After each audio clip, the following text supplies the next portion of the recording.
Welcome back to Sow Another Seed at It, where we're healing and gardening at the same damn time. Today, I'm back. We're doing a life update Q&A. So let's get right into it. I wrote 7 questions down, so if y'all see me looking down or to the side, I'm reading questions or notes. So, question 1. What's been going on in my life today? I can say I'm finally living life and it's not living me. These days I'm learning deep understanding of who I am, what I can overcome, what I can endure, what I can conquer. Relearning everything, like I question everything until it makes sense to me.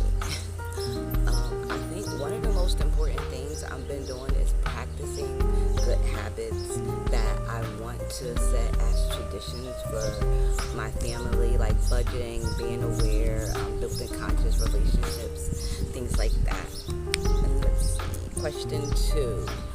What have been some recent challenges and what have they taught you? So, some recent challenges, I must say, not talking to my sons in almost 5 months is definitely a challenge. What I learned about this part of the experience is what my sons deserve will never override the need for my aunt to use my sons as sacrificial lambs to pay her bills and vacations. So, we just have to, do what we gotta do. I would say another challenge is raising the girls, but I'm up for that challenge because at the tender age of almost 16 and 19, I already have been shot in prison 3 times and was labeled a menace to society on court documents and was banned from a certain state I won't even say. So these challenges with the girls are nothing. I'm prepared. I was a terrible teenager. I can admit that. Question 3. What's something you healed from and is healing from currently? This is a good one. Something I healed from is selfishness of wanting someone to be where you are in life before they went through their own spiritual lessons. Like, I had to heal from letting people walk their own journey. That was hard for me because I now know no one could never escape their spiritual lessons. So that's hard. I'm currently healing from consequences of my selfish choices. Whether I knew then they were selfish acts, whether I knew then or not, it's still, I'm suffering the consequences. And I try to teach my kids how to categorize their emotions to know what they're feeling so that they can make conscious choices and not out of ego. Question 4. What season of your life you are in right now? Rebirth, rest, grind, or bloom? These are good questions. Okay, I went through a rebirth, like a metamorphosis, like a cell recalibration, like an expansion from my old self to a higher frequency. Literally was like I woke up one day and was no longer Shavana. I felt like an adult baby and the birth giver, like being in labor. The labor pain was the expansion in the heart of my pain.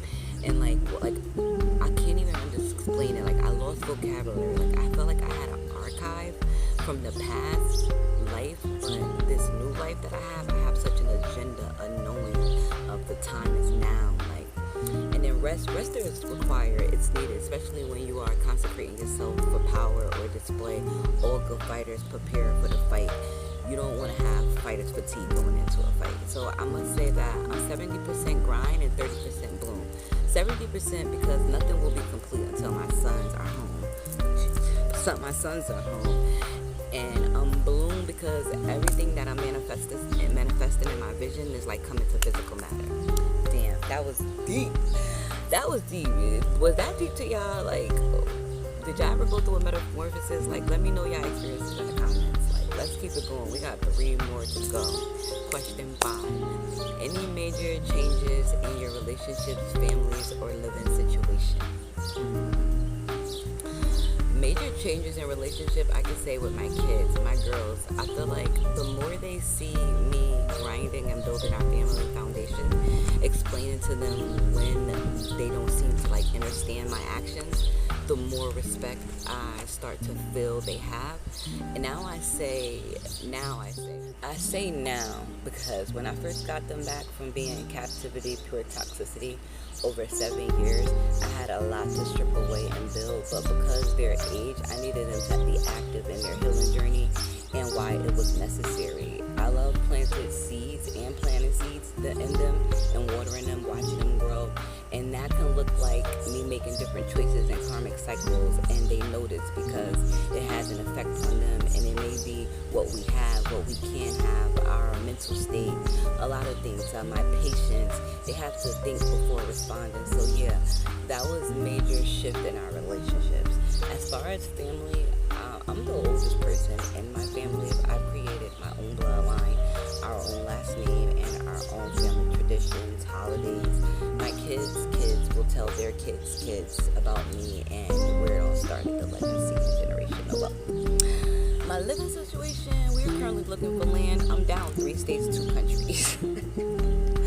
Question 6. This is a good one. What are you most excited for in the next 3 to 6 months? Oh, that's easy. All my babies under one roof. Starting our family YouTube, documenting all our first moments together, experiences, our life together. I'm ready to this is going to be our bloom stage.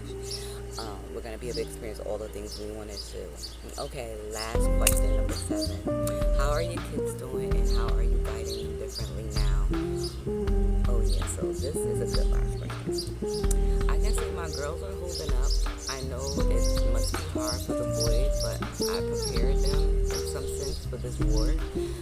They know where to find me in spirit, and they know I'm coming for them very soon. So how we all are doing is just like holding up. We're holding up our lives and moving forward without the boys. It's almost 5 months. By the time we speak to them again, it'll be 9 months without talking to them or being with them. And that show up in the girls' daily life, as I know for my boys.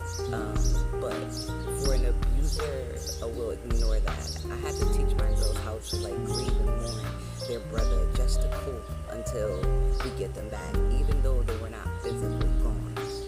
Guiding them as they make their own choices is beautiful to be a part of. I love giving them insight, creating the curriculum for our own school, watching them with their peers, hearing them speak, let me know that I'm doing just fine, and I love seeing them grow. I tell them question everything, use your resources, be aware, and make it make sense to you. So yeah, if you stayed to the end of this video, thank you for watching. Hit all the tabs, support, be on the lookout for more video blogs with my family. We have a lot planned. I think I'm about to do another Q&A on me and my soul journey, so I can explain to y'all all of how I live in this 5D dimension, show y'all guys all of the pictures created by my pure energy, okay? Again, make sure you guys are always healing that shit. Your soul, your heart, your integrity, and those cares.